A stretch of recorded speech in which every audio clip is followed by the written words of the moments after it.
Samaria like Damascus? As my hand seized the kingdoms of the idols, kingdoms whose images excelled those of Jerusalem and Samaria, shall I not deal with Jerusalem and her images as I dealt with Samaria and her idols?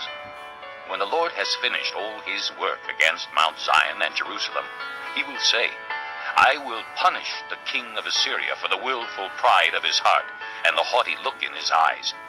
For he says, by the strength of my hand I have done this, and by my wisdom, because I have understanding. I removed the boundaries of nations. I plundered their treasures. Like a mighty one I subdued their kings.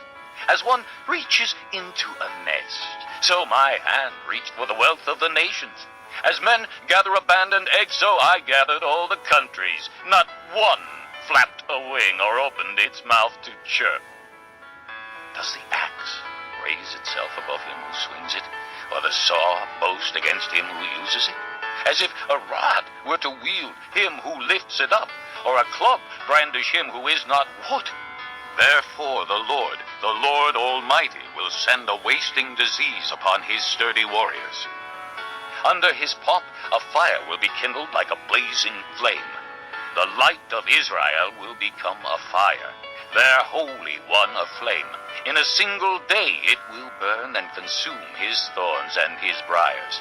The splendor of his forests and fertile fields it will completely destroy, as when a sick man wastes away. And the remaining trees of his forests will be so few that a child could write them down. In that day, the remnant of Israel, the survivors of the house of Jacob, will no longer rely on him who struck them down, but will truly rely on the Lord, the Holy One of Israel.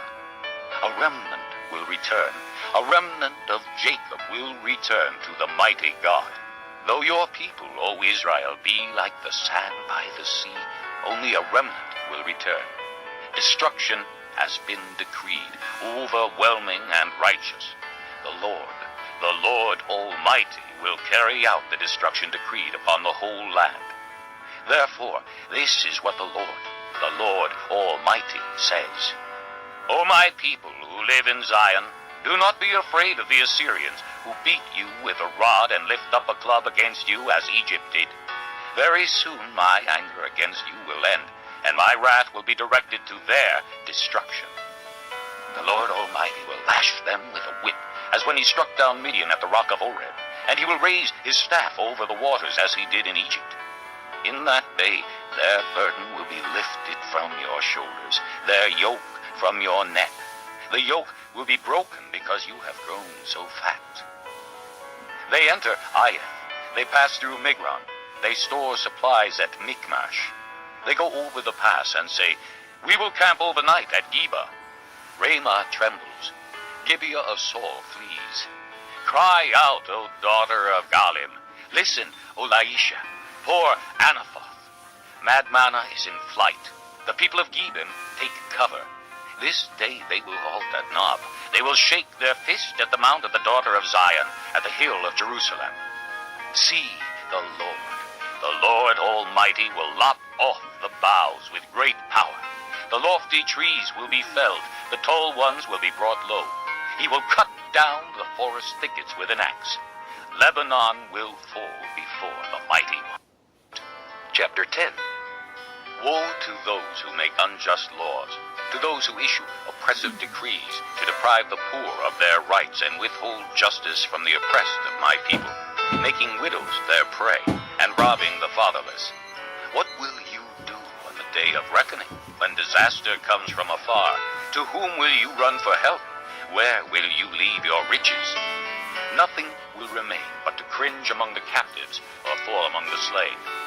Yet for all this, his anger is not turned away. His hand is still upraised. Woe to the Assyrian, the rod of my anger, in whose hand is the club of my wrath. I send him against a godless nation.